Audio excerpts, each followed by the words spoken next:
Welcome to Single Parent Success Stories, a podcast designed to inspire single parents.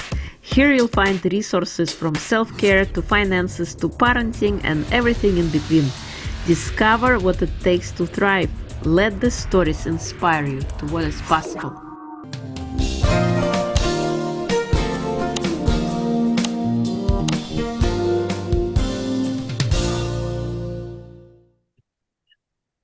Hello and welcome to Single Parent Success Stories. Today we have a return guest, Andy Heller. Andy is a successful businessman and not a divorce professional, such as divorce attorney. But after going through his own divorce, he found that there was a big gap missing in the education industry, how people go through divorce. So that caused him to write this amazing book. And we talked a lot about it during our previous episode. So welcome, Andy. It is a pleasure to have you back again. Irina, it's my pleasure. I remember my one powerful memory from our first podcast was I think you and I could have spoken for 5 hours. So it's great to be back, and I'm happy to talk more and hopefully give some tips that can help some people out. Yes. So in a short, I call it, if you could introduce yourself, kind of a short preview, what led you to write the book and a little bit about yourself. Sure. So, ladies and gentlemen, I am a successful businessman. I've run other businesses. About 20 years ago, I wrote 2 best-selling books about real estate investing. And while the books did well, I swore I would never write another book because it's a very laborious process and I'm a perfectionist. So it takes a lot of time. That changed about 8 years ago. I had my own divorce. And so a couple of things about me is when I'm stressed, I don't sleep a lot, number one, and I just started to write and take notes. When my mom was passing away and in hospice, the notes I was writing because I couldn't sleep became a really powerful article that got covered in 5 national newspapers in the Mother's Day after she passed. So while I'm going through my own divorce, I'm taking all these notes, all right?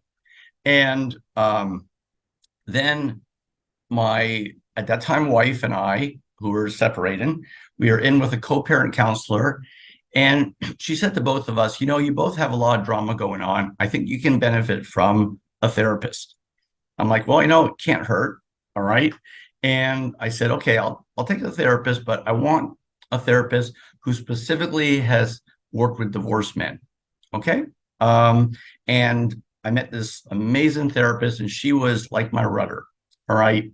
The other thing about me, Irina, is I'm a Dale Carnegie disciple. I'm a compromise-oriented, reasonable guy. I'm the person that my friends come to for advice when they have issues. All right. And that's because I think very pragmatically. I try to always look at both sides. All right. So I'm going through my own divorce. I'm writing all these notes. I'm also reading a lot of other books. All right.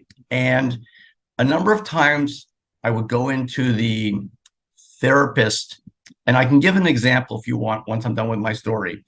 I would go into the therapist's office, something would happen, and I would delay acting on it because I thought it through.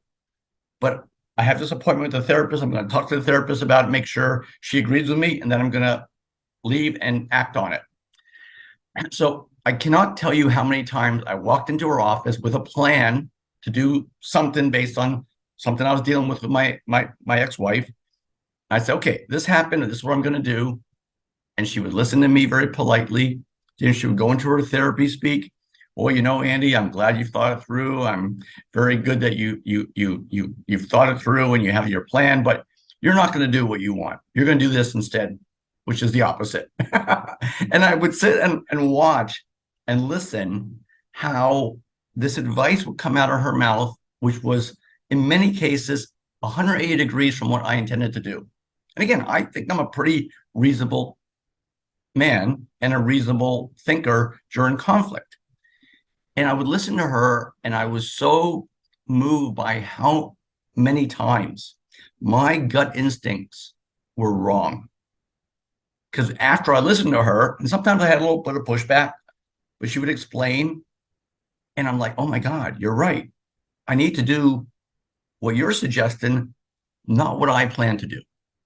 So the takeaway point that I left with, Irina, was we divorcees, no matter how reasonable a thinker we might be, we are not aware of the degree to which we are emotionally compromised and not able to make good decisions. And there was one incident, one story that was the impetus for me writing the book, because then I looked at all my notes. By this time, I'd read half a dozen other books on divorce. And these other books are not bad. I mean, I'm a big believer that if you spend $20 and buy a book and you can get 3 hours reading it and you can get one tip, all right, it's good. But what differs with my book is that divorce is an experiential journey. And during this journey, you're going to do some things good, some things kind of okay that you could have done better, and a lot of things horribly wrong. And you're going to realize this at the end of the journey. And that's the problem, is you've already made these mistakes that are affecting your life, your ex's life, and most importantly, your children's lives. But if you had these tips on day one, not day 400 or 500, you can navigate the journey better. And the same thing applies to the post-divorce world, co-parenting, and that can last 10 or 15 years that you have to deal with your ex. So my book is basically 46 tips and strategies of situations which we divorcees are likely to encounter most of these. We arm the divorcee with these on day one, so that as a divorcee encounters these situations, both during the divorce and post-divorce co-parenting, he or she can manage and handle the situations differently. So another way to talk about it, my book's kind of like a one-stop shop for how to get through divorce and land in a healthy place, you, your ex, and your children. And then in the post, probably about 60% of my book deals with, once you've signed the papers, all right, now I got to co-parent with this person. All right, just sign the papers doesn't end, it might end the marriage, it doesn't end co-parenting. So a lot of the tips deal with how to co-parent effectively. Sometimes if you're in a toxic situation, you still got to raise your kids well, and you don't want your kids to be affected by your own divorce. So anyhow, that's what led me to write the book, and what I'll really will end with, and then we'll go to start with some conversation and questions. My book is just kind of new still, but I'm very humbled by the reviews I've got from the therapy community, that they say it's something that they haven't seen before. And again, most of your divorce books are written from a certain perspective: a divorce attorney, a therapist, a divorce coach. I'm none of those things. I'm a guy who went through his own divorce, and this has been an 8-year project, and I'm the author of the book, but what I really am is the compiler in chief. I went and I took my notes, and I began a process 8 years ago to interview dozens of therapists, family therapists, children's therapists, individual therapists, dozens of divorce attorneys, and so countless couples who went through toxic and challenging divorces, yet they landed in a good place. So what I've done is I've organized the counsel and the tips and presented this in a manner that hopefully is a one-stop shop for us divorcees. That's my story. I love it. That's incredible and well done. Collecting the success stories, because yes, so many toxic relationship and divorce rates are skyrocketing. I think it's a good idea to have a guide, and on day one, as opposed, like you said. So thank you. Before we started recording, we talked about what we're gonna concentrate on this podcast. So I want to dig into that. So what were some of the challenges when a new, I called after divorce, as you bring a new person into children's life? This is probably one of the most significant and topics, and also the opinions went all over the place. When I wrote this and interviewed all these different divorcees, on when and how they introduced their their new partner to their kids, they were all over the place. So I actually went for the guidance from the therapy community. So let's talk first about when, then let's talk about how. When, I'm going to give you all 2 tips. So your heart may be like, oh, I met this person that's special, and I want my kids to meet him or meet her. Your kids may not be ready for that. And it's not about what you want. It's about what your kids are ready for. So this is point number 1. So the 2 guidances from the therapy community are: A, make sure you have at least 6 months with that person before you make the introduction. Okay? You can find yourself madly in love after a month, but you're going to wait 5 more at least.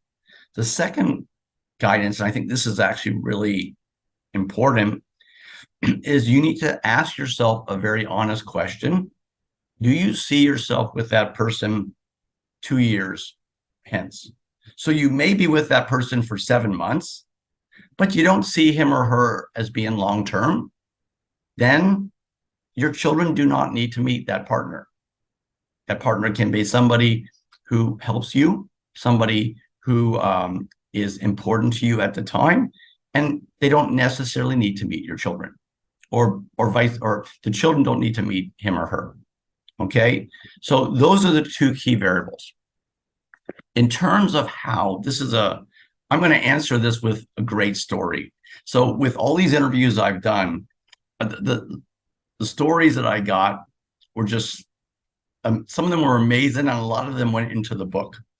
And there were some stories that are of people who did things that just blew up, just horribly wrong, and some home runs.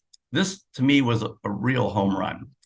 So this was a divorced man. His children were on the younger side. I think the boy was 8 and the daughter was 10. So he knew he was with somebody who was going to be a long-term partner, and he eventually married her. So he was right. So the 2 initial check boxes: 6 months. Do I see myself with this person 2 years? Both those boxes were checked. So what he looked at was like, and by this time, okay, his children had already met 1 or 2 of his ex's boyfriends, and they didn't stick around. All right. And the way this man's story ended was this ended up being the only woman his children ever met besides the mom, which is really the perfect situation. All right. Now let's get back to how. He looked at this. He's like, I want to make this where my kids are not like super focused on this. And I also want to take pressure off of my soon-to-be spouse or girlfriend, sorry. And so I'm just going to make it kind of chill and fun. So what this guy did, he went and he ordered squirt guns on Amazon.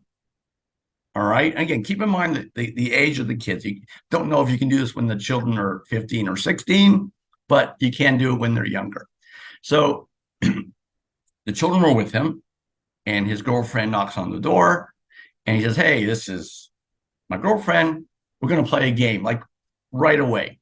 He gave everybody squirt guns and say, like, who gets the wettest before dinner? All right. And let's just say that everybody's wearing dark shirts. So, and they basically had a water gun squirt contest in the house. Running, the kids were hiding under beds. And the teams. The daughter said, "Oh, can I be?"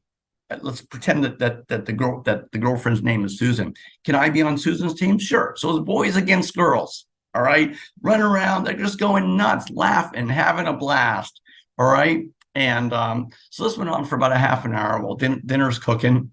All right, game ends, everybody puts on a dry shirt. All right. They sit down and have dinner, but the son's not there. I'm uh, like, where's the son? So the dad gets up, finds the son in the bathroom. He'd gone into like the party drawer and was filling up all these water balloons. And the dad says, let's say the son's name is John. John, what are you doing? It's like, Dad, reinforcements for after dinner. He said, yes, stop it. We're not throwing water balloons in the house. Sit down, let's have dinner. They had dinner. And as kind of an affirmation that it worked, the dad explained that as the girlfriend was leaving, the daughter gave her a hug and said, when are we going to see you again? And she said, I'm not sure. That'll be up to your dad, but it'll be soon. And that was the first meeting. So it wasn't like this big buildup. I've got somebody special in my life and I want you to meet her. Nah, it was like they figured that out on their own when that person kept being around. But it was a really fun and novel way to meet the new partner. What my takeaways from this story is, and this is the same if you have older children, don't build it up. Just say, hey, I am seeing somebody. I'd like you to meet him. I'd like you to meet her, and plan something fun. Keep it brief. The other part of that story is that it was not a full day. It was not a weekend. It was an activity, a water gun fight, followed by dinner and a quick departure. So you start off with a small sampling, then it grows from there.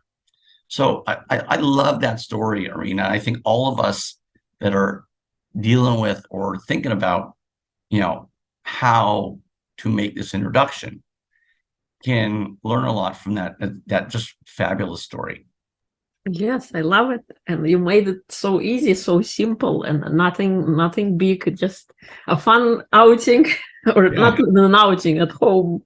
And simple Yeah. is always best. Yeah, and don't take away everybody from that story that this isn't a big deal for the children, but you don't want to make it a big deal. Right. All right. Now there are some things while we're talking about this, let's talk about other issues. It's going to be, I'll get another story around this. Okay. This is a father who coached his son's soccer team. The father was a lifelong soccer player. It was his space. Mm-hmm. All right. Now, the ex-wife begins dating a Latin guy who grew up playing soccer and buys the son a soccer ball as a gift. Okay. And the father, like, oh, it just, he said, in the interview, he said, my blood was boiling.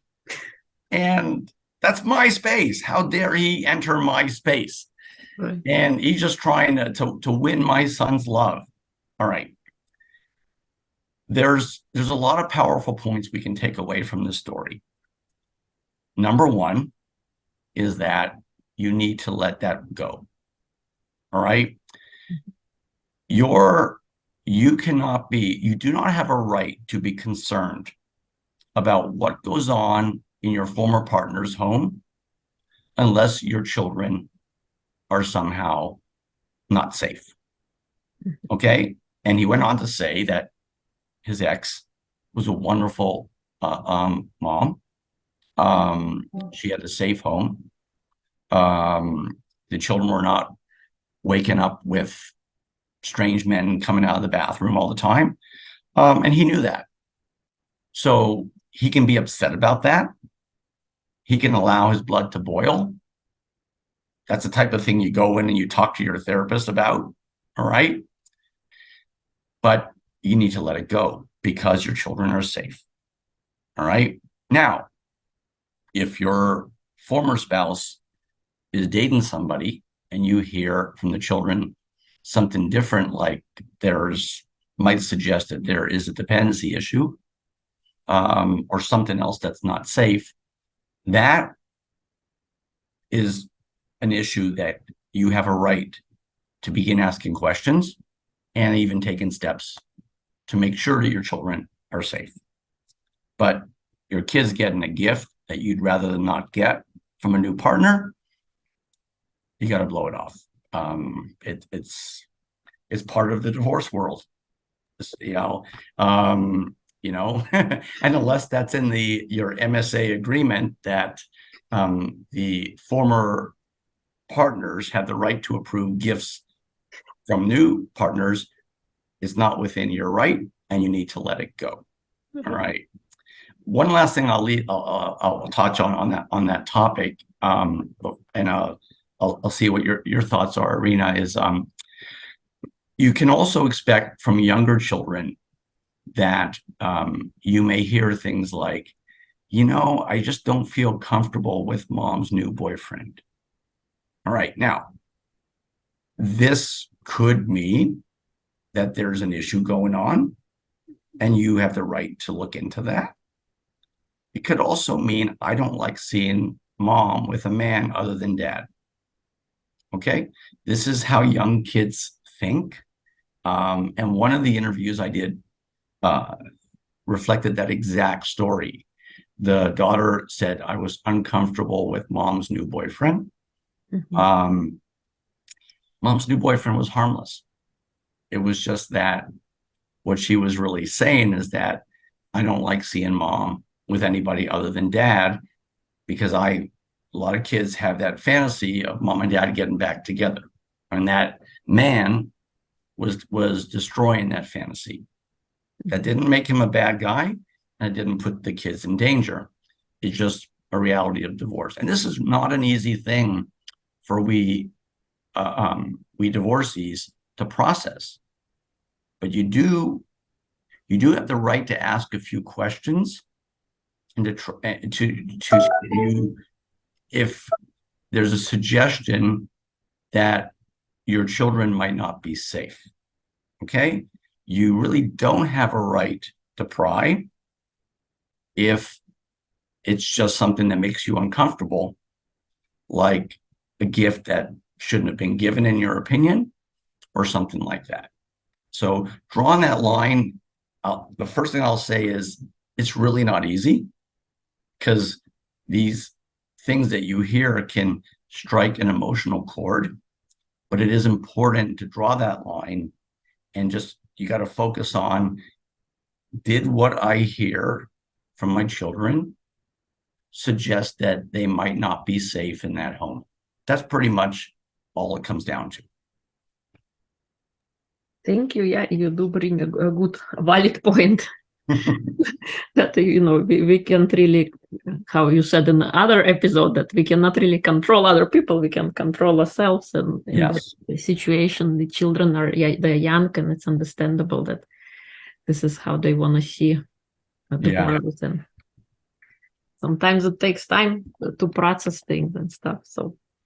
Yeah. And I also, one of the things that I'll say in writing this book is that I think we divorcees need to be kinder to ourselves. Recognize divorce is not easy, and we are going to be affected by some of these things that we hear, and that's normal. It's going to bother us, no matter if you're taking personal steps, like you're checking in on Irina's regular podcast, you're reading my book, you're going to a therapist. That those things alone are going to definitely help you, but it doesn't mean that it's going to be easy. It can be really difficult. And some of the things that we are going to hear from our children are going to really strike emotional chords. Yes, and speaking of the challenges, what do you think about uncooperative co-parenting situations, and how to navigate that dilemma? Boy, that's probably 60% of my book. So let's attack that. with some powerful tips. Number one, if you have an uncooperative or even a toxic former spouse, and you are co-parenting with that person, the first cold hard fact is to accept that that person is not going to change, and you cannot require that person to change. So you've got to focus on unilateral steps, things that you yourself can do to make it easier on you to deal with him or her. Okay, so that your children are not affected, or affected as little as possible, and so it's easier on you. So you'll notice if you read through my book, a lot of the counsel in the co-parenting section deals with unilateral steps that you can take that are designed to eventually result in a change in behavior from your former spouse, but they allow you to deal with the obstruction you're getting without requiring that person to change, because they might not. And that has to be accepted. And that's probably, in many cases, one of the reasons why you got divorced, is because that person had these certain tendencies, and that's not going to change when you sign your divorce document. So accepting and understanding that and coming up with strategies to deal with that, that's really, really important. Yeah, thank you. Thank you. Do you have any personal experiences that you like to share? Yeah. I will. I'll give a great story, and that's this is a story in the book where the dad was not happy with the divorce, and was really intrusive on his former wife's desire to begin leading her own life, particularly dating. All right. And if she was out for the evening and the kids were with him, he would be particularly inquisitive and try to disrupt her evening. And the woman, when I interviewed her, recanted one particular evening where she's on a date, and something, the daughter was having a meltdown. And these things happen. These things happen in under two-parent households. And the former husband, the dad, kept texting her incessantly. Listen, you don't be so selfish. Stop. You need to come here immediately and help address the situation. Now, she asked a few questions just to make sure that the child was safe. The child was safe. All right. And she just said, I think you can handle this. Very polite and vanilla. But eventually, her answer was, I will not answer any more texts unless there is a health emergency where the children need to go to the hospital. I'm signing off for the night. Have a good evening. I know you can handle it. Now, what did she really want to say? But she didn't. And that's part of what we have to learn in that co-parenting section. There's a really fun chapter to read, everybody, where, look, you read these books about taking the high road and the right way to handle things, but we're only human. Some of us are going to want to tell off our former spouse. So one of in this chapter that deals with some coping mechanisms, and this comes from counsel from therapists. So something happens, and you want to tell off your former husband because he's completely out of line.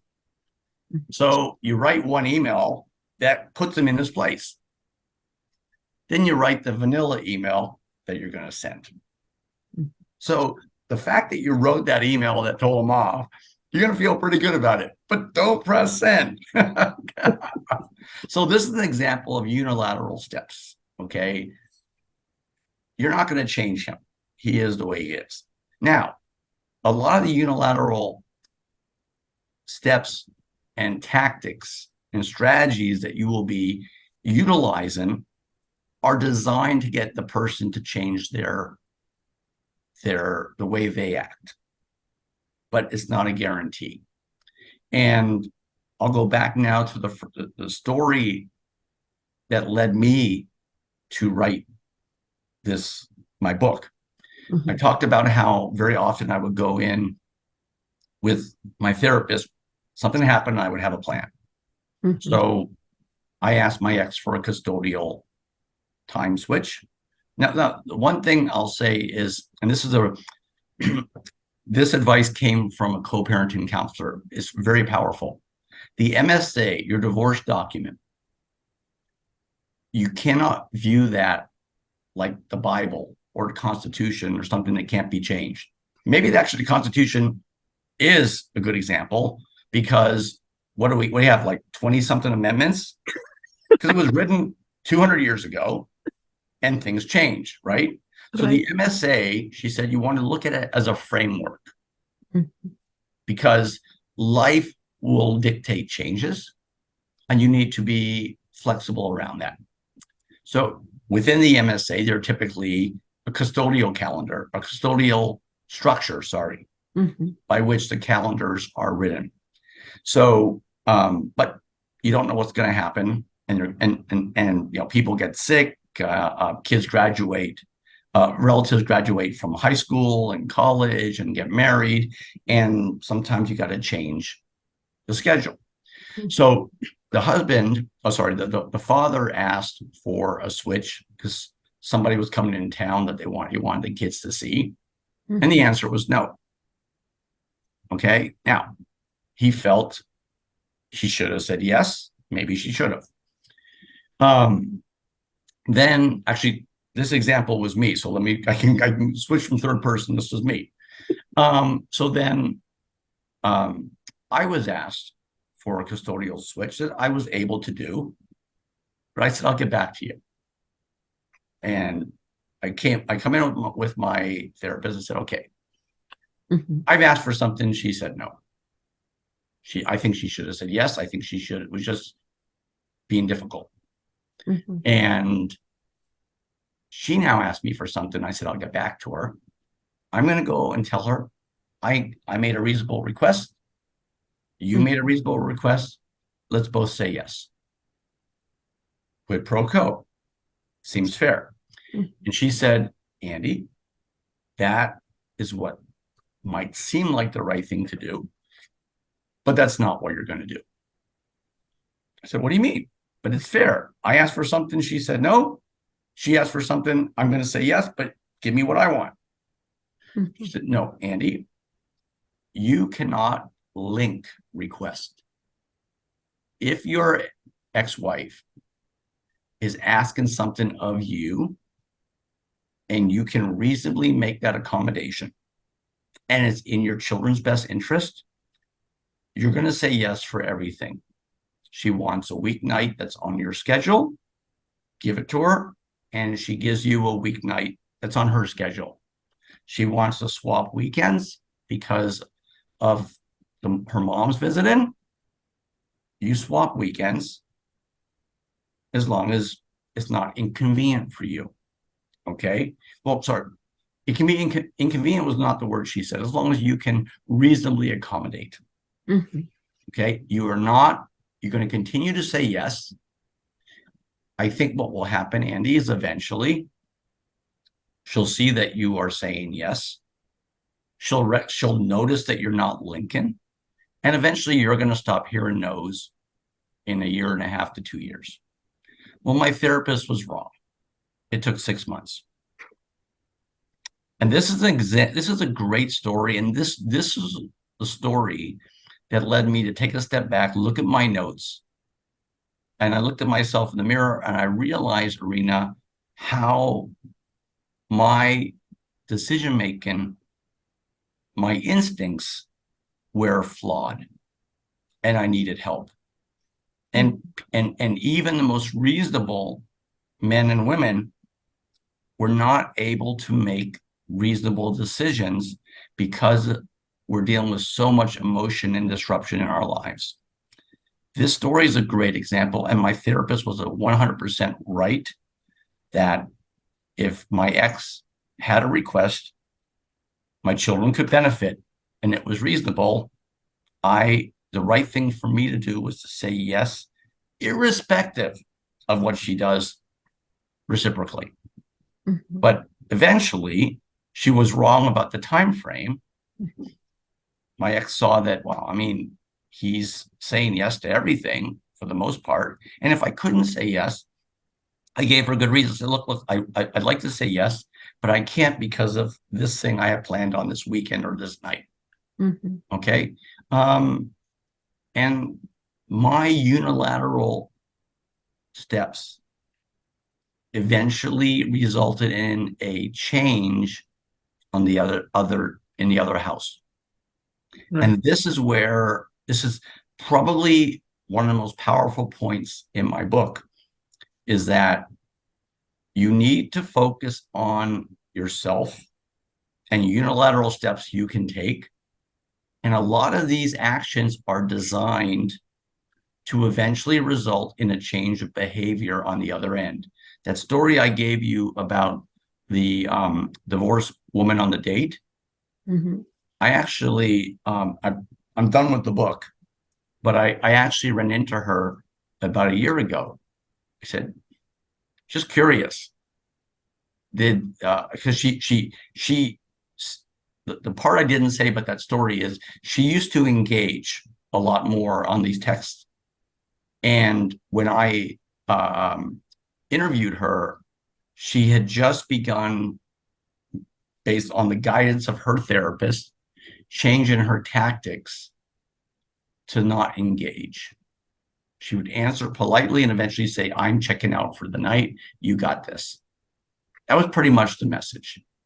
And she said, with her ex, who was a unique individual, it wasn't 100%, but it was night and day better than what it was before. He adjusted his behavior because he couldn't get the reaction. He failed to get the reaction he was seeking. So again, unilateral steps that are designed to get a change on the other side, and eventually it's better for you and better for your children. Yeah. What changes did you notice about yourself? Because once you change yourself, you saw a reaction from your spouse, how she complied. But personally for you, did you see the fact how you changed it? It extrapolated into other areas of your life? Oh my God. Many areas. So my own story is that when we first split, at that time I was running my own business. Okay. And my business was growing like this. Okay. I was doing okay. It was a new business. I was spending 2 to 3 hours a day dealing with issues around my ex. All right. And she probably would say the same darn thing about me. All right. Because when you're not communicating and co-parenting well, everything takes longer. I mean, you could have 15 email exchanges just coordinating a pickup when it should just be a text. Okay. And once we brought the temperature down, once we each began to say yes to reasonable requests. And part of this, I think, Irina, is divorce is just like a cocktail of emotions. You can have anger, hurt, despair, fatigue, worry. All these things are percolating. As these things start to dissipate, hopefully accelerated by steps you take because you check in on Reclaim Your Growth podcast, you read my book, you do personal work, you can accelerate that process. So the time I was spending dealing with my ex, co-parenting, and issues of disagreement kept going down.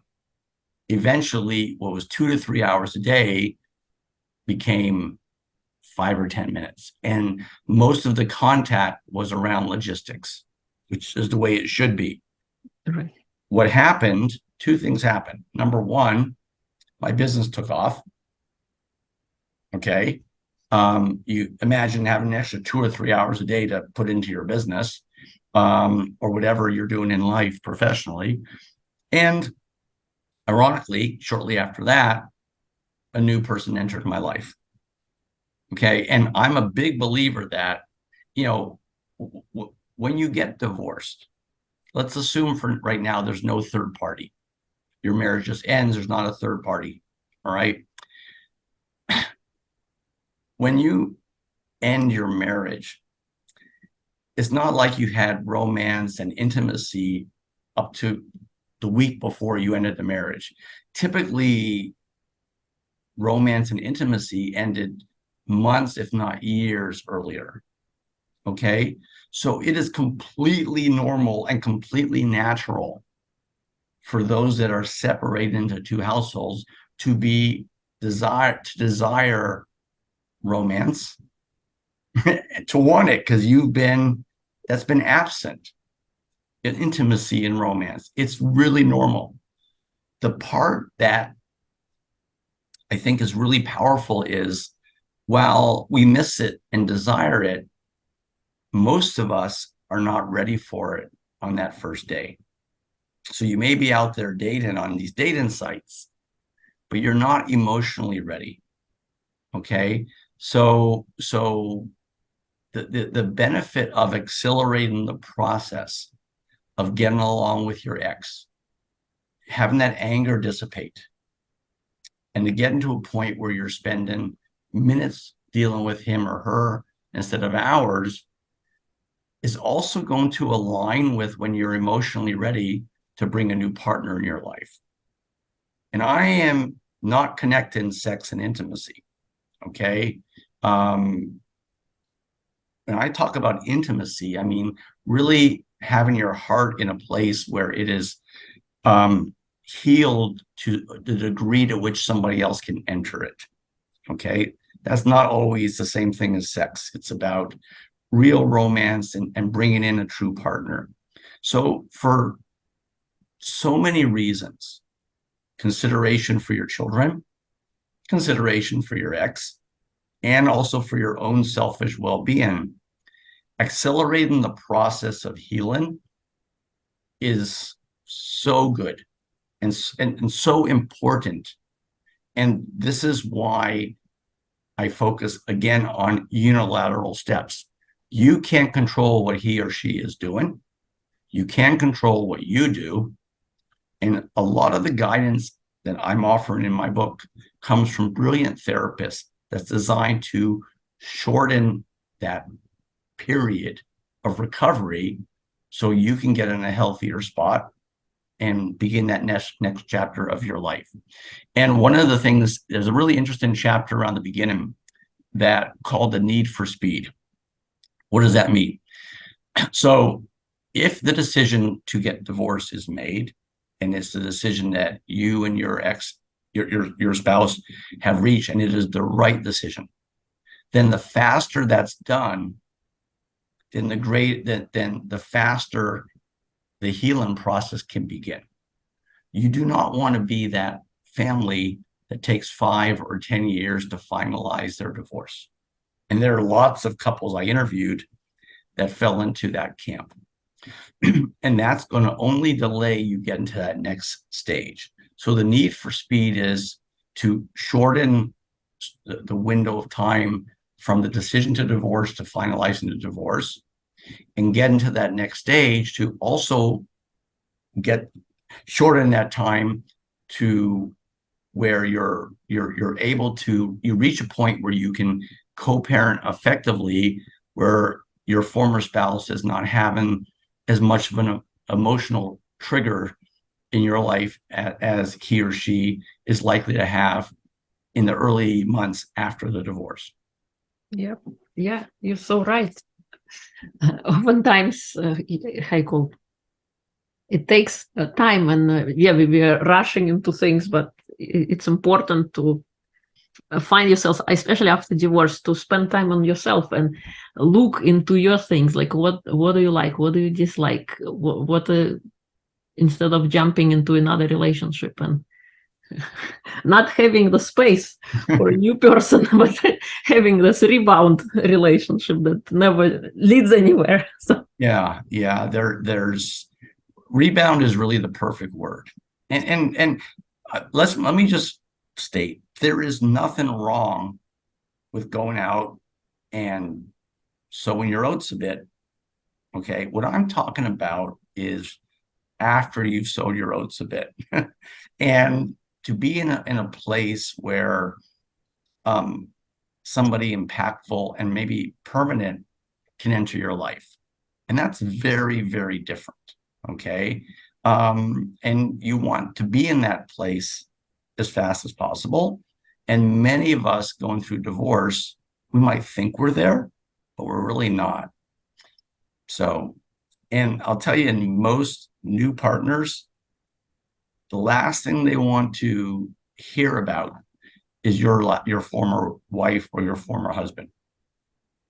So if you're in a spot where you're thinking about him or her for 10 minutes instead of 2 hours, that's also going to align with the likelihood that you can have a new relationship that is healthy, and you're not going to turn off a new love interest. yes. Question to you: what do you think is the most important trait to instill in a child? Specific to divorce, your children, we all know, we're all adults that are listening to this, and when we all think about our childhood, we remember a small number of events with precision, but beyond that, we remember big picture things. Okay, so my son plays hockey, Irina, and he's a goalie. I always stand in the same place.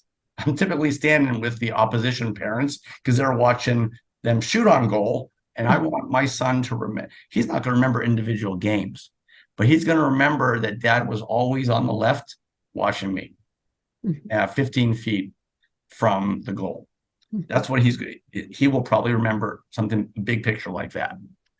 Your children, when they are adults, will not remember precise conversations with you, particularly around your ex. They're not going to remember that. You may be having that, but they're not going to remember that. They're going to remember the big picture stuff. The most powerful advice I can give you that we speak about in the book, and that was given to me by the therapy community, is don't badmouth your ex. Mm-hmm. And that's what you want your child to remember when he or she's an adult. Dad seemed really difficult, but mom never said anything bad about him. I can't even remember one bad thing. Mom never said anything bad about dad. Dad never said anything bad about mom. This is what you want your children to remember. Now, this advice is not new. I've actually read some similar counsel in other books, Irina. But what is new is something that a children's therapist shared. Now, that just absolutely floored me so much that I put it in the book.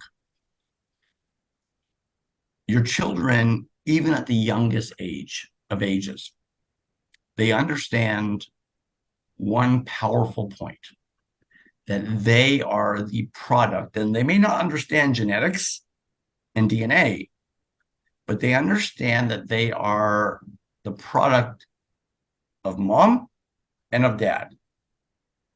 As they get older, they understand a bit more that they are 50% mom and 50% dad. Even if they look like one or the other, they have the DNA half of each. What the therapist said is the parent who criticizes the ex. You could make a comment as simple, the child complains about something mom has done, and the dad says, well, you just touched on one of the reasons why I divorced your mom. Maybe that's accurate, but that's not the point, everybody. The point is, how is a child processing it? And per the therapist, the child processes as follows. I'm being criticized because I am half mom. I'm being criticized because I'm half dad. So in the section on co-parenting, we deal a lot with the language to use when answering questions about your ex. This is really, really important. Probably one of the most important things discussed in my book. The words you use and the words you don't use can have a powerful effect on the type of adults your children become. The general rule is don't badmouth your ex, even if it's deserved. Okay. And you can say something like, I'm sorry, it's really difficult for me to hear this, but my rule, I don't ever want to talk about dad. We're going to have to change the subject. But again, like I said earlier, if there's something your child is saying that suggests that they might not be safe in your former spouse's home, you can ask a few questions to understand that. But that's not what I'm talking about. I'm talking about just complaints about mom or dad, the same type of thing. Actually, to be honest with you, this same rule applies in a two-parent household. All right? Can't stand dad. He's saying no to everything. Well, your father came from a strict background. That's not what you say. All right. So the language that you choose to use, the words that you use when responding to your children, when mom or dad are brought up, are really, really important and are going to go into the wiring of these kids and eventually the adults that they become. Yes, you are so right about the words, not just what we say, because our mind is always listening what's coming out of our mouth, and especially children's minds as young as they are.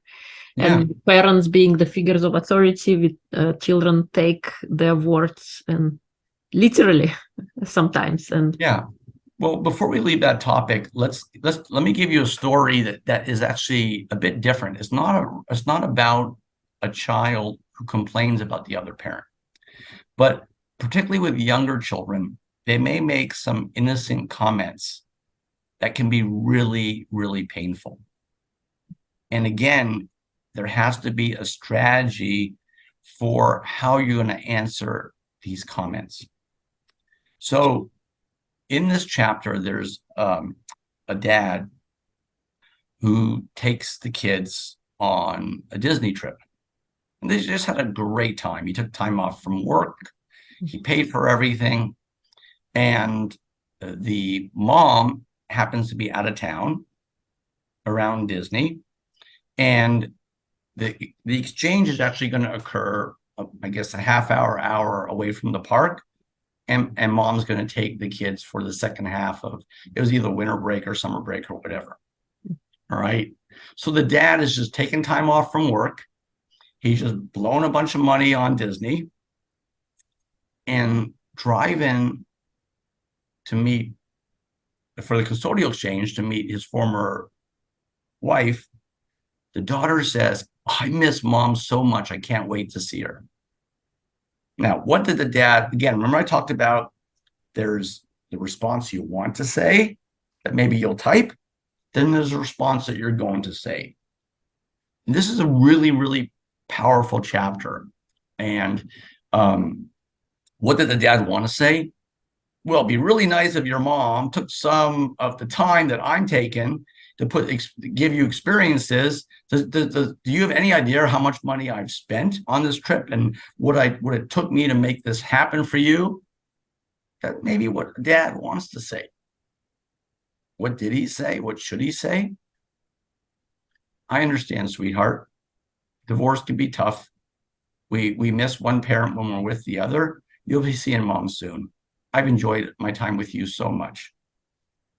Yeah, I can also say something like, I get it, sweetheart. Divorce can be tough. You're probably going to miss me when you're with mom. I understand. You got to understand how a child is thinking.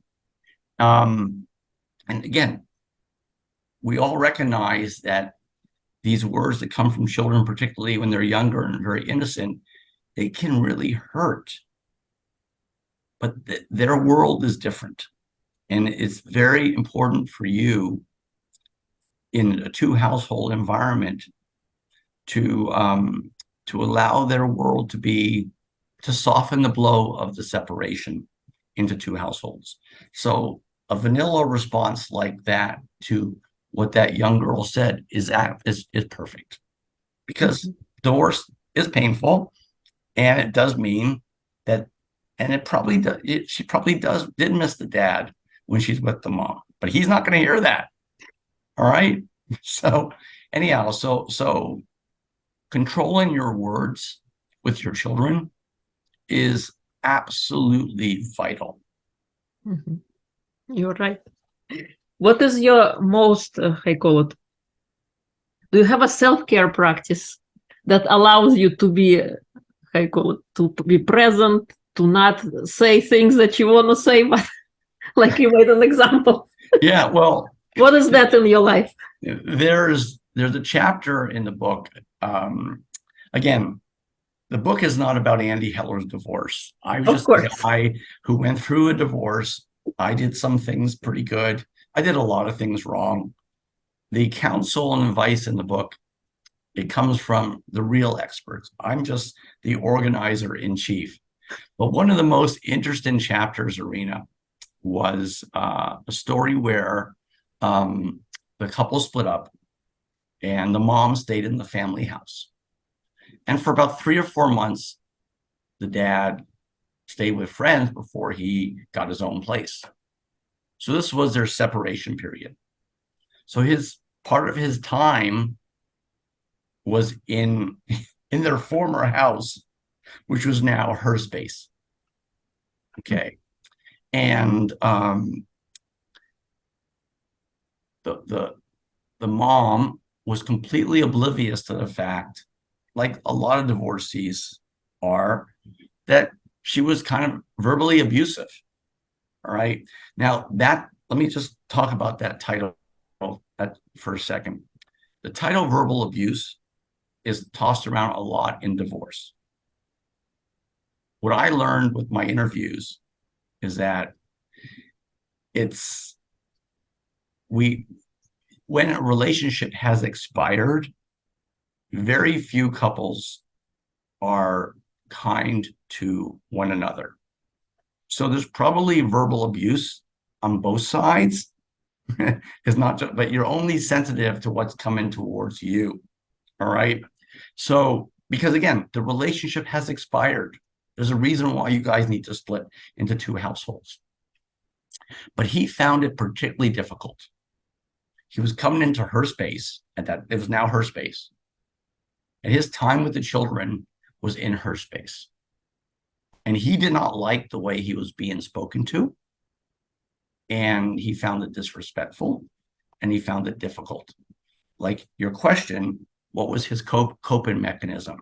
And this is going to sound really, really hokey, but the therapist I shared this with said, this is brilliant. And there's therapeutic strategies that are similar to what this simple dad did. So what he did before he walked into his they're still married, they were in separated period, and he pretended to put on a fictional rubber suit, and whatever was directed towards him, it bounced off. And he actually said, I would have a contest, Andy, and I would see if, okay, I remember the worst thing I heard the last time I was in the house. I want to see if she could top it. So he played a game.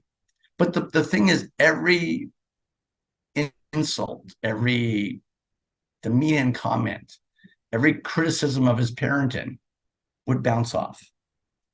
Boom, boom. And the benefit there, guys, is that he recognized he couldn't react or really answer in front of the children because that would not be in their best interest.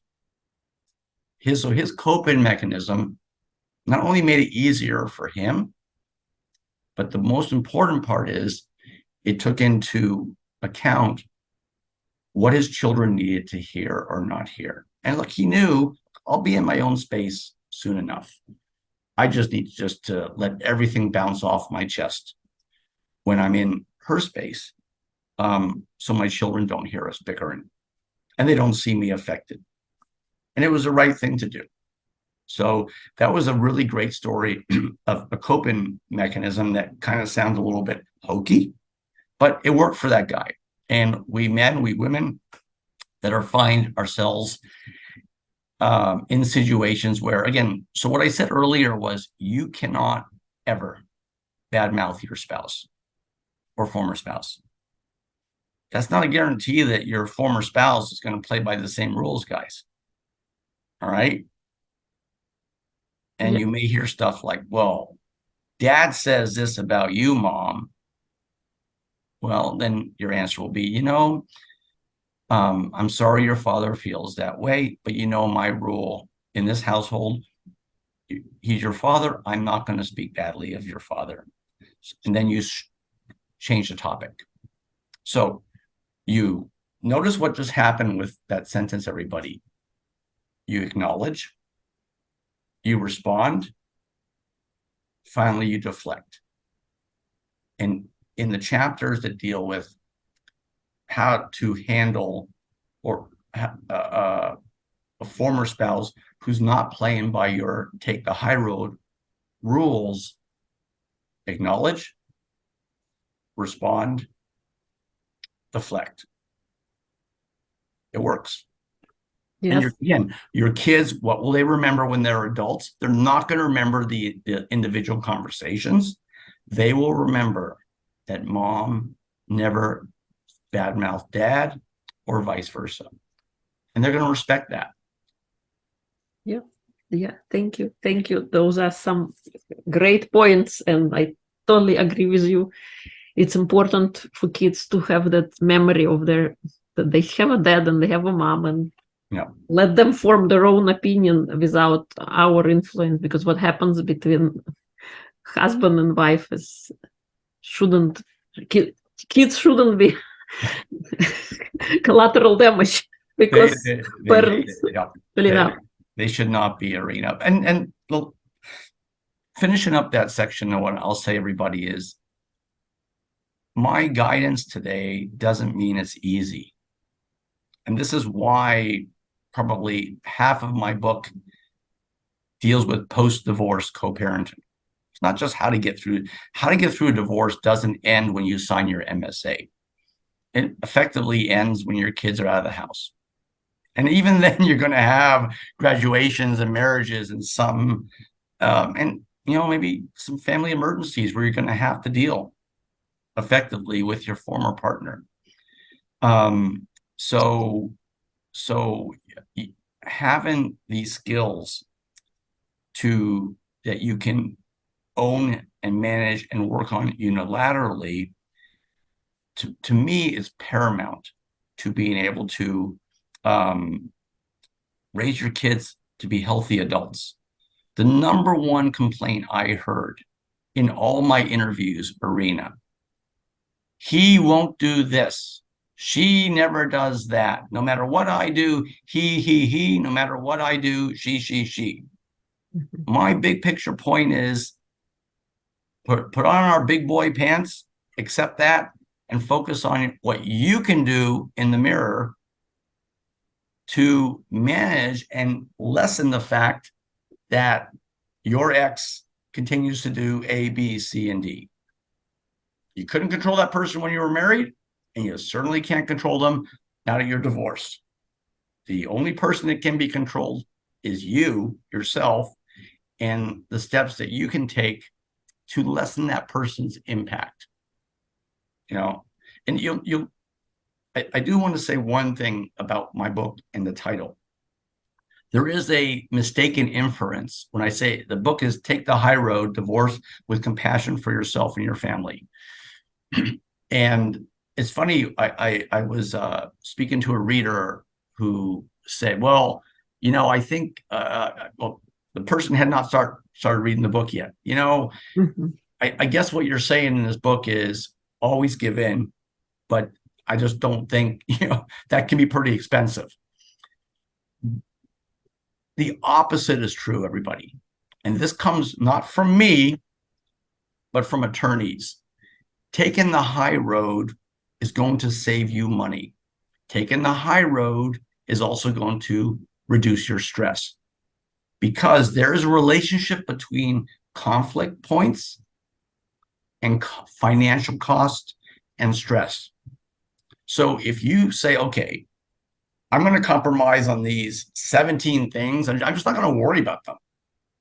I'm going to focus on these 3 things that are really important. Guess what? Your divorce negotiations are going to save you tens of thousands of dollars. And post-divorce, you have a much better chance of staying out of court. That's what taking the high road means. It's like, I'm going to worry about 2 things. I'm not going to worry about 20 things. And so it will save you money if you're fighting less. It will save you money, save you stress, if you have a better way to cope with the challenges that you're of your ex. Yes. And what you focus on expands. So focus on the things that are relevant, that are important. Absolutely. You're going to have a better outcome. Thank you so much for coming on and sharing your wisdom again. Love talking with you, and you bring so many important and great points. If people would like to learn more about you or where they can get your book, please let us know. Sure. Guys, just go to Amazon. That's where 95% of people get books these days. Is Andy Heller, Take the High Road, Divorce with Compassion for Yourself and Your Family. And my website is www.takethehighroaddivorce.com. Awesome. Thank you. And we'll include everything in the episode notes. Irina, it's always a pleasure. I'm always interested in coming back. And I love what you do. And I will say my last thought to everybody is that the fact that you are listening to these podcasts that Irina puts out, to me, that's positive. There's lots of people who don't recognize I could use another voice in my ear besides my own instincts, and recognizing that you do need another voice, whether that voice comes from Irina, a book like mine, a therapist, a combination of these. I think that's fabulous that you're taking the steps, and you're on a path to accelerate the process of landing in a healthy place. Congratulations. Yes, thank you. All right. Thank you, Irina. Have a great weekend. You too.